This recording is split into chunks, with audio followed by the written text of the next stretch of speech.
L'explosion du nombre des téléphones portables, la multiplication des antennes relais, la technologie Wi-Fi, ces réseaux sans fil, sans parler des micro-ondes, des ondes générées par nos ordinateurs. Nous sommes de plus en plus cernés par un rayonnement électromagnétique dont personne ne peut dire avec certitude s'il est ou non dangereux pour notre santé. Les études sont contradictoires et soumises d'ailleurs à un lobby intense des opérateurs télécoms. Une agence s'occupe de ces questions en France, l'Agence nationale de sécurité sanitaire. Et en octobre dernier, elle a renouvelé ses recommandations aux usagers. Téléphone portable, tablette, Wi-Fi, four à micro-ondes, babyphone, antenne relais, les ondes électromagnétiques sont partout. Dans son rapport, l'ANSES, l'Agence nationale de sécurité sanitaire, pointe des incertitudes, mais elle ne constate pas d'effets avérés sur la santé. Par la multiplication des sources d'émissions radiofréquences, nous recommandons que soient réalisées un certain nombre de campagnes de mesures pour estimer le niveau d'exposition cumulé pour mieux documenter ces expositions. L'agence sanitaire souligne des effets biologiques pour les gros utilisateurs, notamment sur le sommeil, la fertilité masculine, ainsi que des troubles cognitifs, mais de façon réversible. Pourtant, ici à Lyon, des responsables d'associations s'inquiètent, alors que commence le déploiement de la 4G, 4e génération de téléphonie mobile. Selon eux, les émissions d'ondes sont toujours plus nombreuses. Liée à la 4G, là, derrière moi, eh bien, elle augmente de 2 volts de plus que les puissances qu'il y avait avant avec le GSM 900 et 1800. 2 volts de plus. Sur ce balcon, il y avait 3 volts 8. Maintenant, il y a 5 volts 8. La 4G a été mise sur le circuit. D'abord, sans études préalables.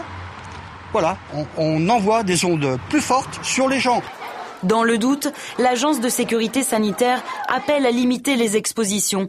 Elle recommande l'utilisation de kits main libre pour les téléphones. Elle demande aussi une meilleure information du consommateur pour tous les appareils émetteurs de champs électromagnétiques. Alors avec nous en plateau pour essayer d'y voir un peu plus clair dans cette jungle électromagnétique, André Bonin, bonsoir. Bonsoir. Alors vous êtes ingénieur du son, membre de l'association Robin des Toits, une association écologiste qui lutte contre les dangers de ces rayonnements électromagnétiques, aussi contre l'implantation des fameuses antennes relais un peu partout sur le territoire.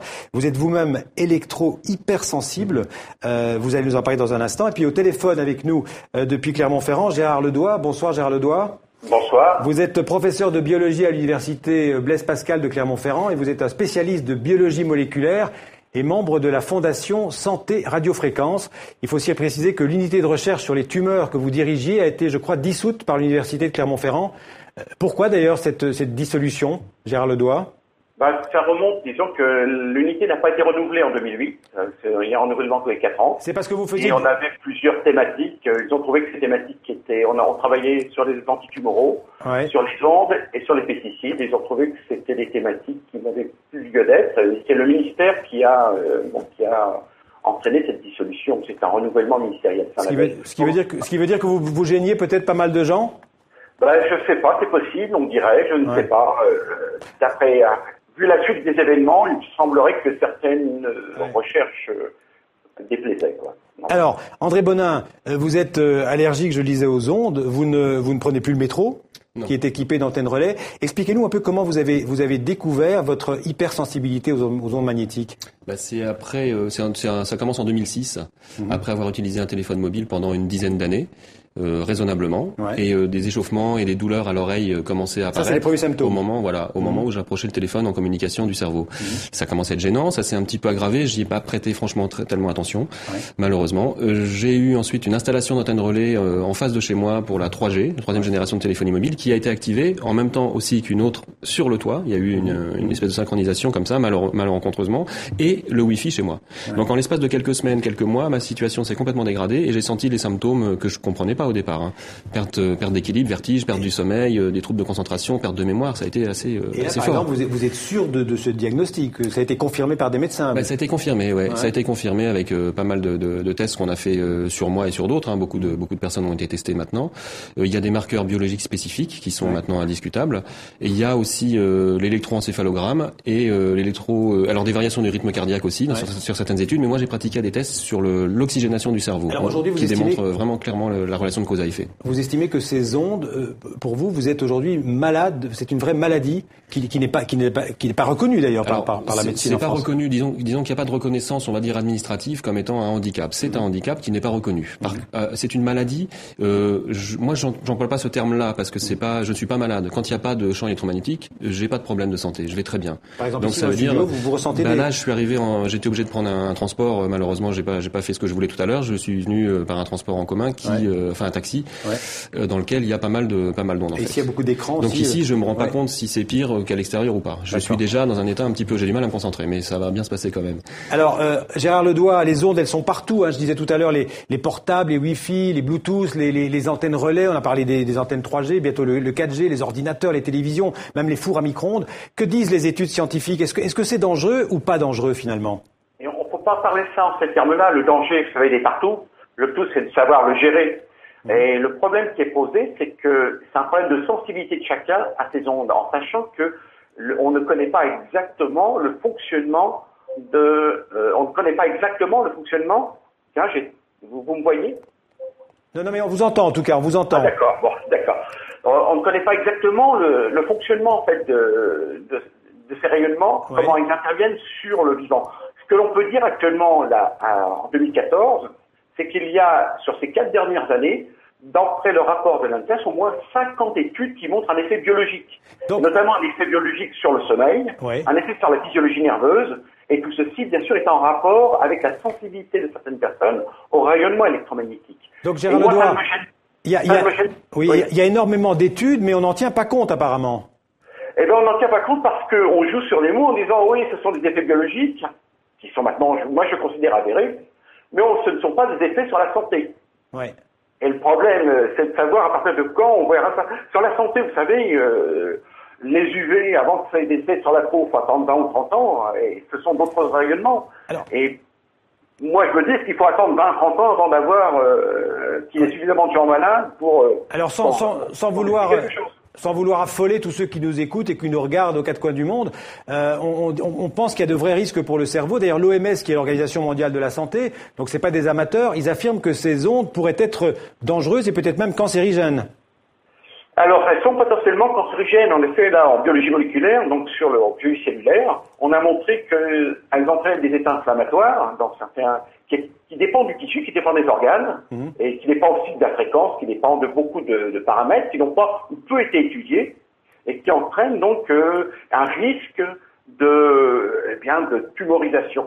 On a sorti une publication scientifique avec Dominique Bellepomme sur cette thématique, démontrant la capacité donc des ondes à entraîner éventuellement une tumorisation des tissus. Dominique Bellepomme, qui est un des spécialistes de cette question en France, Voilà, exactement. Alors, est-ce qu'on connaît le pourcentage de la population qui, comme André Bonin, sont hypersensibles aux ondes? Écoutez, le problème qui est posé, je vais vous le dire, le problème qui est posé, c'est que beaucoup de personnes n'osent pas le dire. Et même autour de moi, pourtant, sachant que j'ai travaillé depuis 2002-2003 sur cette thématique, beaucoup de personnes sachant que je travaille sur cette thématique n'ont même pas abordé ce sujet avec moi, pourtant des collègues proches. Et je connais des collègues qui sont hypersensibles et qui sont, je connais des informaticiens qui sont hypersensibles, qui n'osent pas se déclarer. Et pourtant, je veux dire, c'est logique. On est sensible à des rayonnements lumineux, plus ou moins. Il y a des gens très sensibles à la lumière, d'autres beaucoup moins. Il n'y a pas de raison qu'on ne soit pas à d'autres fréquences. Alors, une question à André Bonin. Vous êtes, je le disais, membre de cette association Robin des Toits. Quel est le sens aujourd'hui de votre combat contre ces ondes? Est-ce que vous essayez, par exemple, d'empêcher l'installation de nouvelles antennes relais un peu partout en France, par exemple pour la 4G? Est-ce que vous êtes mobilisé en ce moment là-dessus? Bien sûr, la mobilisation, elle est permanente, en fait. Elle est du matin au soir, même la nuit. En fait, ça dépend comment on prend le sujet. On est mobilisé sur d'abord les personnes qui sont électrosensibles, évidemment, c'est-à-dire puisque j'ai été victime de ça. Donc on a monté un réseau en 2008 de personnes électrosensibles. Donc c'est une assistance aux personnes qui s'estimaient eux-mêmes touchées par ces technologies. Alors oui, on a des estimations qui sont données par plusieurs scientifiques au niveau international qui vont de l'ordre de 5 à 10%. Je me rappelle l'estimation de Greg Oberfeld, je crois que c'est en Autriche. Oui, c'est en Autriche. 10% de la population pourrait être touchée. En Suède, 400 000 personnes. C'est énorme, ça fait 6 millions de personnes en France, même peut-être plus. C'est énorme. Donc on parle de l'électro-hypersensibilité comme quelque chose d'assez grave. C'est quelque chose d'assez grave, d'assez handicapant, invalidant, mais c'est aussi des symptômes qui peuvent être plus légers. C'est-à-dire la perte de sommeil, les maux de tête, des problèmes de concentration, les vertiges, qui peuvent être graves, qui peuvent être aussi légers, et ça peut être des personnes qui ne soupçonnent pas la raison.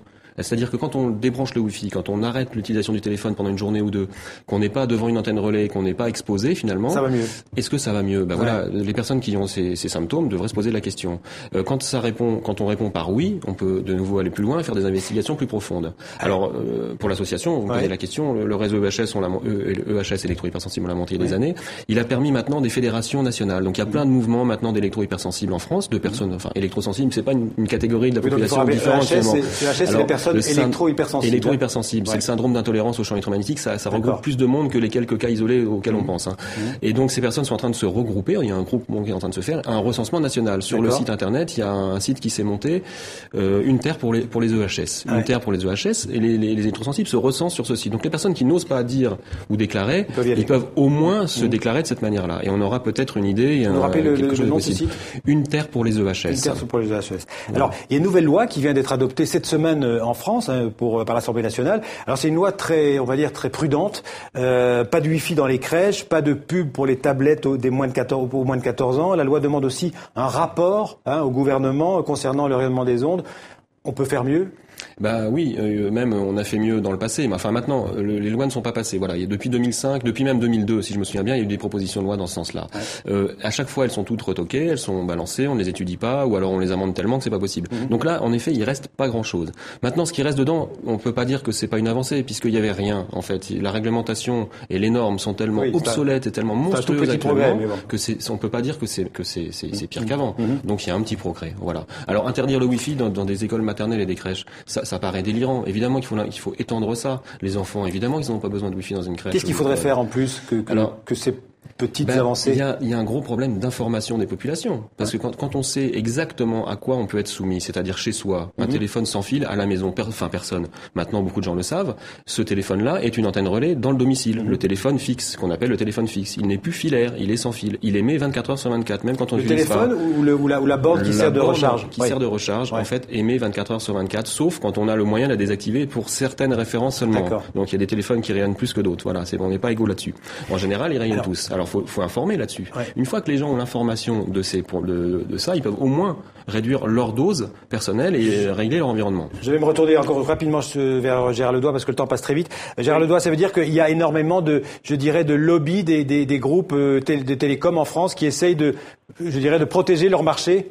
Écoutez, c'est ça le problème. Moi, je trouve inadmissible que des personnes mettent en avant leurs finances avant la santé de l'ensemble, même si ce n'est pas encore avéré, dès qu'il y a le moindre doute, on doit faire très attention. À ce moment-là, il y a un risque énorme. Et je dois vous dire, là, pour aller dans le même sens, vraiment, ça a un effet sur la physiologie nerveuse. Les jeunes enfants qui ont un cerveau en formation devraient être totalement coupés des rayonnements. C'est-à-dire de travailler, on peut avoir des nouvelles technologies, mais en filaire. Et surtout pas en Wi-Fi.